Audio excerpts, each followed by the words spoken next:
అందరూ నా గురించే మాట్లాడారు. కవితక్క నా గురించే మాట్లాడింది, సాంబశివరావు గారు మంత్రి గారు. ఇప్పుడు తను నా పాత్రని పోషించడం కోసం వచ్చినటువంటి శివరాజ్ కుమార్ కూడా నా గురించే మాట్లాడుతూ ముగించారు. నేను నా గురించి చెప్పుకోవటం కాకుండా ఇవాళ ఈ చిత్రం నిర్మాణం జరగబోతుందంటే ఈ చిత్రం నేచురల్గా ఉండాలనేటువంటిది నా కోరిక. నేను ఏ పద్ధతుల్లో ఉండేవాడిని, నా పద్ధతి ఏంటి, నా విధానం ఏంటి, నా స్వభావం ఏంటి అనేటువంటిది ఉండాలి అనేటువంటిది. నా స్వభావం ఏంటి అనే దానికి వస్తే ఈ వ్యవస్థలో మార్పు రావాలి, మనందరిలో మార్పు జరగాలి. ఒకరిని ఒకరు మోసం చేసుకునే పద్ధతి కానీ, ఒకరిని ఒకరు దోసుకునేటువంటి పద్ధతి కానీ, ఇక్కడ చిన్నోడు పెద్దోడు అనేటువంటి తేడా కానీ లేనటువంటి వ్యవస్థ కావాలని చెప్పి నేను కోరుకుంటున్న నా స్వభావం అది. ఇప్పటిదాకా దేశంలో, రాష్ట్రంలో, ఉమ్మడి రాష్ట్రంలో పేదోళ్ళకి ఏం కావాలి, వాళ్ళకి కావాల్సినటువంటి వాటి కోసం ఏం చేయాలి, ఆ చేతలు చర్యలు ఎట్లుండాలి అనేటువంటి పద్ధతుల్లో సిపిఐఎంఎల్ ప్రజాపంద పనిచేస్తూ వచ్చింది. ఆ ప్రజాపందలో ఉన్నటువంటి నేను ఇలా మీ అందరికీ ఓ గొప్పగా చిత్రీకరించి చూపించబోతున్నారు. ఇప్పుడు మాట్లాడినటువంటి వాళ్ళు కూడా నన్ను గొప్ప నాయకుడిగా మాట్లాడారు. నేను గొప్ప నాయకుని కాదు అని నేను అనుకుంటున్నా. సామాన్యుల్లో సామాన్యుని,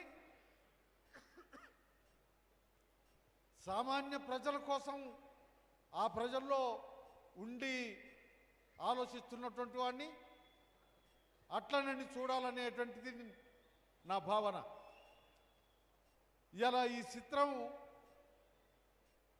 నిర్మాణం జరిగిన తర్వాత ఈ సభకు వచ్చినటువంటి మీరే కాకుండా మన రాష్ట్రంలో, మన దేశంలో ఉన్నటువంటి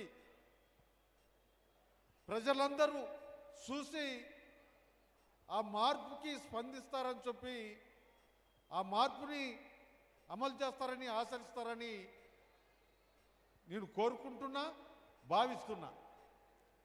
ఇలా మనం అందరం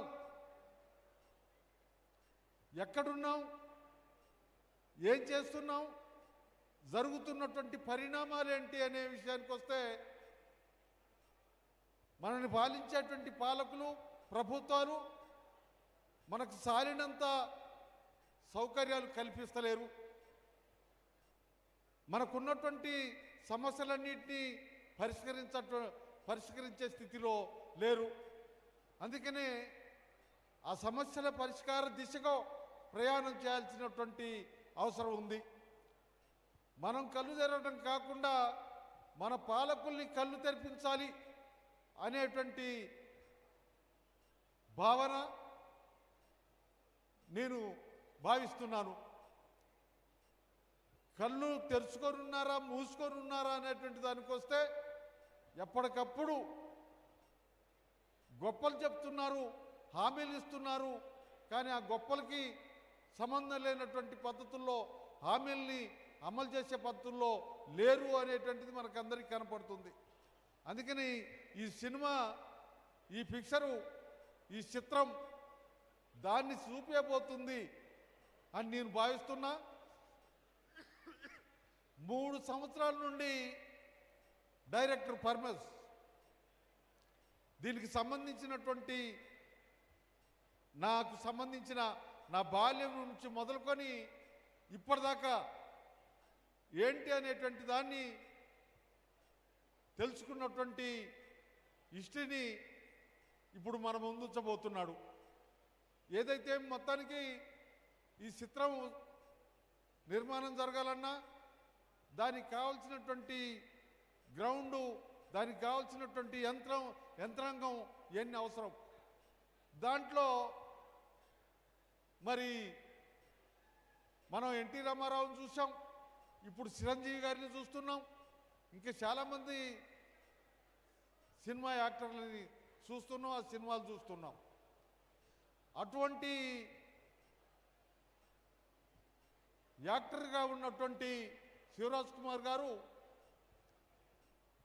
పర్మిస్ పోయి కోరగానే ఒప్పుకొని ఓపిక ఇవాళ మన పాల్వంచకి రావటం సంతోషకరమైనటువంటి విషయం.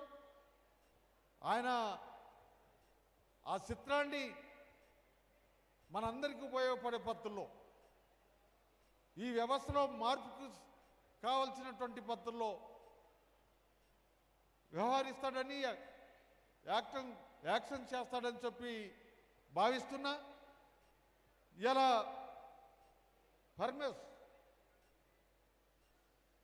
పర్మిస్ చాలా రిస్క్ తీసుకున్నాడు.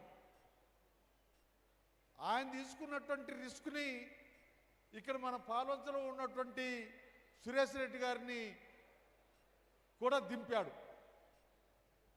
మొత్తానికి సురేష్ రెడ్డి గారు, పరమేశు, శివరాజ్ కుమార్ గారు వీళ్ళు మన ముందున్నారు. ఇప్పుడు మన ముందుకి రాబోతున్నారు.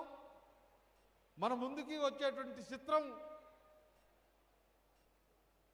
ప్రజలకి ఉపయోగపడే పద్ధతుల్లో, ప్రజలు ఆలోచించే పద్ధతుల్లో, ప్రజల్లో మార్పు వచ్చే పద్ధతుల్లో ఉండాలని చెప్పి కోరుకుంటూ సెలవు తీసుకుంటున్నా.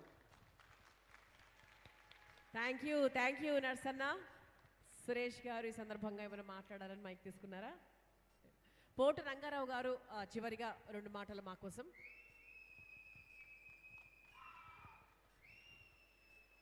బిజినెస్ ఇంకా గట్టిగా వేయచ్చు, పర్వాలేదు.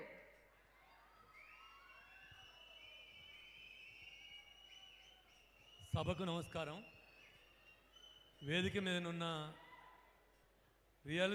రియల్ స్టారు గుమ్మడి నరసయ్య గారు, రీల్ స్టారు శివరాజ్ కుమార్ గారు, ఇతర పెద్దలందరికీ పేరు పేరున రెడ్ సెల్యూట్ తెలియజేస్తూ ఉన్నాను. రెడ్ సెల్యూట్ ఎందుకు తెలియజేస్తున్నానంటే, ఒక మట్టి మనిషి కథని ఒక గట్టి మనిషి పాత్ర పోషించి సినిమా తీయబోతూ ఉన్నాడు. ఒక ఆదివాసీ బిడ్డగా ఒక కుగ్రామంలో తన వ్యవసాయ పని చేసుకుంటూ సర్పంచ్గా పోటీ చేసి సర్పంచ్ నుంచి ఎమ్మెల్యేగా 5 సార్లు పోటీ చేసి గెలిచి చివరిదాకా నిజమైన ప్రజల మనిషిగా ఉన్నటువంటి గుమ్మడి నరసయ్య గారి జీవితం అనేటువంటిది పార్లమెంటరీ రాజకీయాల్లో, పార్లమెంటరీ విధానాలలో ఎందరికో ఆదర్శం. ఆ ఆదర్శాన్ని మిత్రుడు పరమేష్ కానీ, సురేష్ రెడ్డి గారు కానీ ధైర్యం చేసి తీయడం, పెద్ద మనసుతోటి అంత పెద్ద స్థాయి సూపర్ స్టారు రాజ్కుమార్ గారి కుమారుడు రాజ్కుమార్ గారు అంటేనే భారతదేశంలో పేరెన్నికన్నటువంటి గొప్ప యాక్టరు. మన ఎన్టీ రామారావు గారికి ఉన్నంత పేరు రాజ్కుమార్ గారికి ఉంది.